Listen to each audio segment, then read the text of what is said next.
ये बड़े बड़े गड्ढे हमारे किसानों के लिए बनाए गए हैं, उनके रास्ते को रोकने के लिए बनाए गए हैं, उनकी आवाज़ को दबाने के लिए बनाया गया है बड़े बड़े गड्ढे। और जिस तरह से देख सकते हैं पीछे गाड़ियाँ दिल्ली पुलिस की, गाज़ियाबाद पुलिस की, और यहाँ बैरिकेटर किया गया है, सीमेंट से बैरिकेटर किया गया है और कटीले तार लगाए गए हैं। किसानों के आवाज़ को दबाने का प्रबंध किया गया है, उनकी आवाज़ पे कुछ करने का प्रयास नहीं किया जा रहा है, उनकी आवाज़ को रोकने का प्रयास किया जा रहा है। गाड़ियाँ, पुलिस फोर्स, सारी चीज़ें यहाँ लगाई गई हैं, ड्रोन कैमरे, बहुत सारी चीज़ें प्रबंध किया गया है केवल उनकी आवाज़ को दबाने के लिए, ना कि उनकी आवाज़ को समझने के लिए कोई व्यवस्था ऐसी सरकार यहाँ पे नहीं करती दिखाई दे रही है। ये सीमेंट से बना हुआ बैरिकेटर देख सकते हैं, कटीले तार भयंकर देख सकते हैं, 2-2 लेयर का कटीला तार और गाड़ियाँ लगी हुई है। और ये देख सकते हैं बैरिकेटर, आगे पुलिस फोर्स देख सकते हैं लगी हुई हैं। गाजीपुर बॉर्डर पे हैं अभी, किसान के कुछ नेता यहाँ पहुँच के मीडिया बंधु को सारी चीज़ें बता रहे हैं, इसी वजह से यहाँ भीड़ लगती चली जा रही है। और तीसरा जो वायदा किया था एमएसपी वाला, तो वादा भी अभी तक सरकार ने पूरा नहीं किया है, सिर्फ उसमें तारीख पे तारीखें चल रही हैं, सिर्फ और सिर्फ एक काम हो रहा है, फॉर्मेलिटी हो रही है। किसान नेता आ जाते हैं, उनसे बातचीत कर ली जाती है, उन्हें चाय पिला के वापस भेज दिया जाता है और सिर्फ ये बोल दिया जाता है कि हम विचार कर रहे हैं। अब कल भी जो वार्ता हुई तो कल भी उस पर सिर्फ विचार ही हुआ, आगे बात नहीं बढ़ी। 5 घंटे की बैठक में कोई समाधान नहीं निकला, कोई बैठकें ही चल रही है साहब, 3 साल से 4 साल से सरकार की बैठकें खत्म नहीं हो रही हैं। अच्छा। और जिस तरीके से ये बॉर्डर पे चौकसी की गई है, तो हमें एक बात ये समझ में नहीं आ रही भैया, ये किसान आ रहे हैं कि कोई दुश्मन देश आ रहा है कि चाइना के जो है सैनिक आ रहे हैं। भारत रत्न हमें नहीं चाहिए, हमें तो सिर्फ एमएसपी चाहिए थी। जो किसान एमएसपी मांग रहे थे वो आप एमएसपी दे देते। और सरकार का तो रवैया ऐसा है, जो चीज़ सरकार से मांगी जाए साहब वही चीज़ नहीं मिलेगी, बाकी सरकार इधर उधर घुमा फिरा के काम करती है। और भारत रत्न तो देने का जो समय था 10 साल तक क्या सोए रहे साहब? 10 साल पहले भी जो भारत रत्न बांटने का जो काम किया जा रहा है वो पहले भी किया जा सकता था। और जब इतने भारत रत्न दे रहे हो तो इन किसानों इनकी एमएसपी दे दो, इनकी बातें मान लो। किसान नेता चौधरी चरण सिंह को दे दिया, उनके पोते कह रहे जैन का दिल जीत लिया। वो तो देखिए राजनीति से प्रेरित होके दिया गया है, उस पर मैं ज़्यादा नहीं कहूँगा, क्योंकि चौधरी चरण सिंह जी का जो है पूरे देश में सम्मान रहा है। वो बीजेपी ने अपनी राजनीति चमकाने के लिए वो काम किया है, लेकिन जो काम इनको करना चाहिए था एमएसपी वाला काम और जो किसानों की और तमाम मांगे हैं, तो उस पर भी सरकार को ध्यान देना चाहिए। चूँकि देखिए बातचीत से ही और सकारात्मक जब आप रवैया अपनाओगे तभी समस्या का समाधान होगा। अगर आप इस तरीके से गोलमोल बातें करेंगे तो उससे समाधान नहीं होगा, उससे चीज़ें बिगड़ेंगी। और बॉर्डर पे जिस तरीके से अभी संधू बॉर्डर की जो खबरें आ रही है तो वाकई चिंताजनक है। पथराव किया जा रहा है किसानों के ऊपर, उनके ऊपर आंसू गैस के गोले छोड़े जा रहे हैं, उनको पुलिस द्वारा पीटा जा रहा है, तो ये चीज़ें गलत कह रहे हैं, जबरन कर रहे हैं ना किसान, राजनीति कर रहे हैं ना, तो पुलिस क्या करेगी आप बताइए? सरकार क्या कर रही है? सरकार राजनीति नहीं कर रही है। सरकार अगर राजनीति करेगी तो किसानों को भी मजबूरन कुछ ना कुछ तो करना पड़ेगा। किसानों की जो मांग थी वो साहब आप मान लेते, मांग के लिए भी कोई ज़बरदस्ती नहीं थी, उसके लिए भी जो है सरकार ने आश्वासन दिया था कि मांग आपकी मान ली जाएगी। हर 6 महीने में मतलब आप हाईवे बंद करेंगे? हमने हाईवे कहाँ बंद किया? चक्का जाम मतलब? चक्का जाम तो जो है सरकार की तरफ से किया जा रहा है, हम तो सिर्फ अपनी मांगे मनवाने के लिए आ रहे थे, क्योंकि सारे रास्ते हमारे बंद हो चुके हैं, बातचीत के सारे दौर खत्म हो गए। रामलीला मैदान पे भी जो है बातचीत, एक आंदोलन हुआ था, उसमें भी कोई नतीजा नहीं निकला। तालकटोरा स्टेडियम में भी किसान इकट्ठे हुए थे, उसमें भी कोई नतीजा नहीं निकला। जंतर मंतर पे कई बार किसान बैठ लिए, वहाँ भी कोई नतीजा नहीं निकला।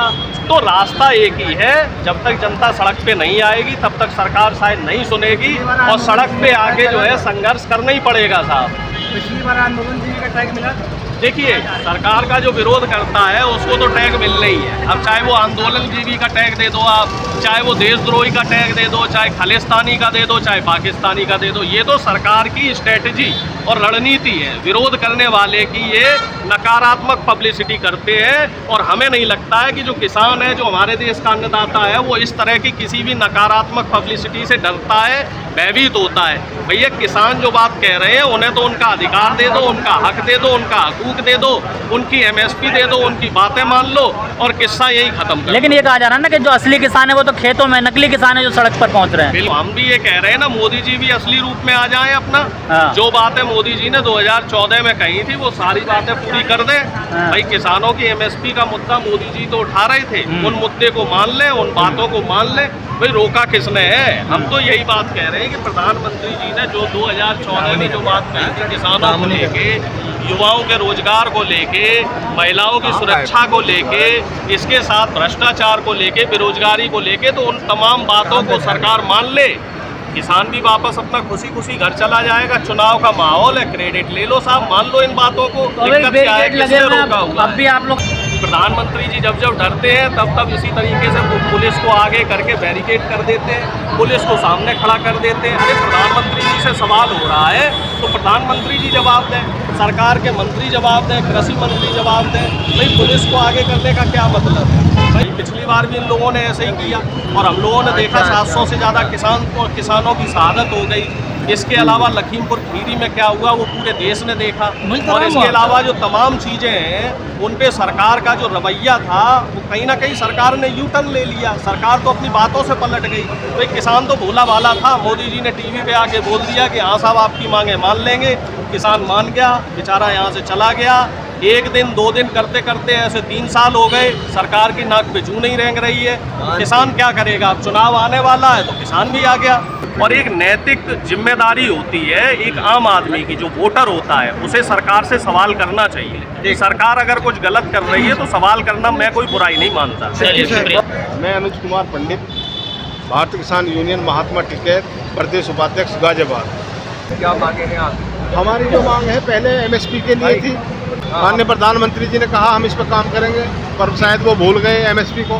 चुनाव याद आ गए, अब चुनाव में 2024 के, अब उनको वे याद आ रहे हैं, हमारे वादे नहीं याद आ रहे हैं। हमारे साथ वादे खिलाफी करी उन्होंने और उन्होंने जो है कितने किसान पहुँचने की उम्मीद है? अब नाइट में करीबन 10 से 15 हज़ार किसान यहाँ आ जाएंगे। 70-80 ट्रैक्टर हमारे बरेली में रोक दिए गए, वो चल दिए हैं। हमारे राष्ट्रीय अध्यक्ष अनिल तालान जी भी आने का काम करेंगे और जैसा उनका आदेश होगा फिर वैसे हम पूछ करेंगे। आपको ज्ञापन नहीं किया? कोई ज्ञापन नहीं देंगे, हम यहाँ बैठेंगे। किसान देश का पेट है, जहाँ से पूरे देश के लिए अन्न मिलता है, एनर्जी मिलती है। उस किसान को सरकार कोई भाव नहीं दे रही है। यहाँ पे चल रहे 2020-21 में जो प्रोटेस्ट हुआ था तो सरकार ने कहा था हमको समय चाहिए, हमको 3 महीने का समय दे दीजिए और बॉर्डर खाली कर दीजिए, आपकी डिमांड पूरी कर दी जाएगी। लेकिन ऐसा कुछ भी नहीं हुआ। इतने साल बीत गए, सरकार ने उनकी मांगे नहीं मांगी। उसको लेकर किसान आंदोलन फिर से स्टार्ट कर दिया गया है और सरकार ने सारे प्रबंध कर रखे हैं उनको रोकने का, उनकी बातें न मानने का सारा प्रबंध कर रखा है। हर तरीके से दबाने का पूरा प्रयास कर रखा है। रास्ते ब्लॉक कर रखे हैं, ड्रोन कैमरे लगा रखे हैं, फोर्स लगा रखी है और किस तरह से कई लेयर की यहाँ पे बैरिकेडिंग की गई है किसान को रोकने के लिए। और किसान की डिमांड यही है कि जो आपने कहा था, जो बात आपने कही थी कि आप प्रोटेस्ट ख़त्म करिए, आपकी बातें मान ली जाएगी, वही बात दोबारा मनवाने के लिए किसान को यहाँ पे फिर से आना पड़ रहा है। ये देश के लिए एकदम दुखदाई है। और जो सरकार ने कहा उसी बात को मनवाने के लिए दोबारा प्रोटेस्ट पे उतरना पड़ा, ये बहुत दुर्भाग्य की बात है। अभी देख पा रहे हैं कि गाजीपुर बॉर्डर पे हैं, किस तरह से प्रशासन यहाँ पे तैनात है और बैरिकेटर लगा के यहाँ रखा गया है और उन्हें रोकने का पूरा प्रयास किया जा रहा है। और धारा 144 लगा के पूरा बैनर पोस्टर यहाँ लगा दिया गया है। ये देश का दुर्भाग्य है कि भारत में इस तरह के किसानों पे अत्याचार किए जाते हैं। आप इस प्रोटेस्ट को लेकर क्या समझते हैं, कमेंट पर अपनी राय ज़रूर लिखिए। ये मेरे चैनल को सब्सक्राइब करके और फेसबुक पे फॉलो कर लीजिए। जय हिंद।